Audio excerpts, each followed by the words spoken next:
I want to ask you a question. When you're approached by someone who says they want to buy your dental practice, who are they working for? Well, if it's a dentist that says they want to buy your practice, well, they're working for themselves. And their motive is to negotiate with you fairly, perhaps unfairly, and probably try and get a good price. Here's a little story for you. One of our clients was approached by the property manager who manages the plaza where his dental practice is located. Property manager is a licensed real estate agent, approaches the dentist and says, I know someone interested in buying your practice. Dentist says, great, don't have to pay a commission. Let me know how this proceeds. What do I do next? So the realtor asks for a little information, gets a little financial statement, and then shortly thereafter delivers a letter of intent from a buyer dentist. Well, it's for $300,000. Now, is that a fair price? Is that an unfair price? We don't know at this stage. And the owner decides, okay, thanks. I think I'll go get an opinion of value from one of the appraisal companies just to see if we're in the ballpark. I don't see any problem with this.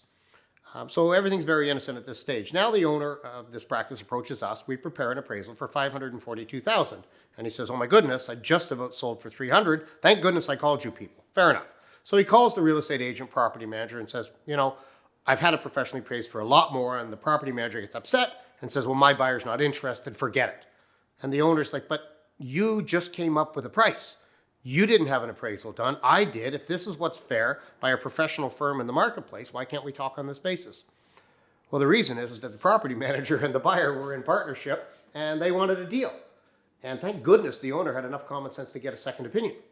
So then the owner resets, and it's about a year later now since this all transpired, and the owner calls us and says, I'm ready to sell the practice. We take it to market. We bring him 8 offers and sell it for an excess of $700,000.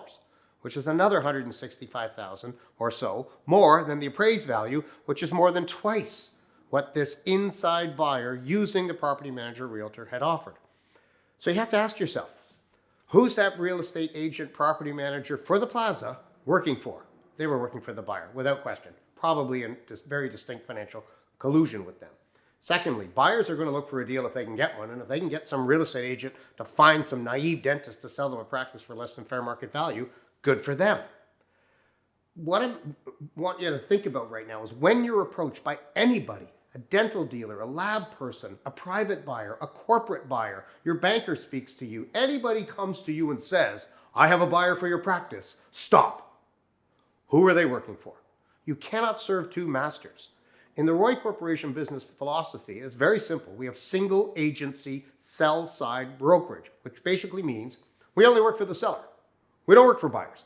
Never have in 45 years, never will. We don't cross the field to work for the buyer one day and the seller the next. We're always on the sell side. Very few people have that luxury. Lawyers work with buyers and sellers every day. A buyer buying a practice, a seller selling another practice. They think like a buyer in the morning and a seller in the afternoon. Lawyers have to do that. I don't know how they do it, but they do have to do it. Accountants have to do that.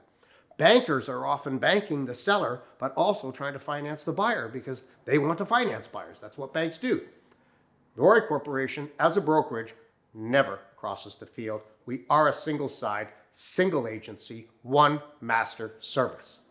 We work for you, the owner, only for you, the owner, and we will never work for a buyer. That's part of the dignity proposition of ROI Corp, and you can count on us. I'm Timothy Brown, CEO of ROI Corp. Thanks for watching.